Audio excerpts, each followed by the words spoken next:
If an earlier agreement between father and daughter is a clue on things to come, then the door is still wide open for another Duterte to run for the highest post in the land. With the decision not to run for vice president, the chief executive believes he is simply giving way to the people's will. After a recent survey showed that most Filipinos did not like the earlier one he made, believing it to be unconstitutional. Naomi Tiburcio has this report.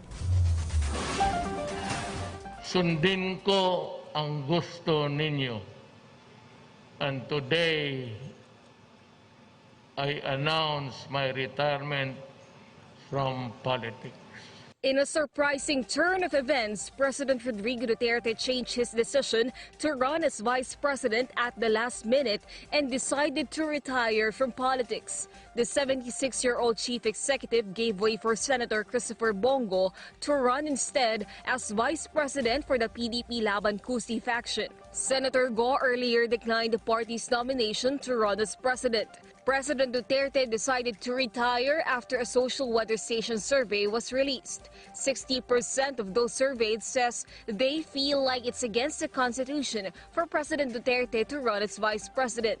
Because the president will no longer run, the palace says he is focused to continue leading the government's efforts on pandemic response. Sa nalalabing termino niya, kinakailangan mabigyan ng population protection ng buong Pilipinas at yung kanyang kampanya laban sa korupsyon at sa droga ang kanyang bibigyan ng prioridad. Secretary Roque adds the president has no plans to change his decision. Hindi na po makakatakbo si Presidente sa posisyon ng Vice President dahil hindi naman niya po pwede labanan si Senator Bongo. I will not venture into theoretical questions. No? Basta ang sabi ni Presidente, he is retiring. Let's leave it at that. Malacanang earlier said the president hasn't announced his presidential bet, but says he will actively campaign for his bet to continue the current administration's projects. Yesterday, however, President Duterte made public his preferred presidential and vice presidential tandem. So, klaro po ito, Sara Go.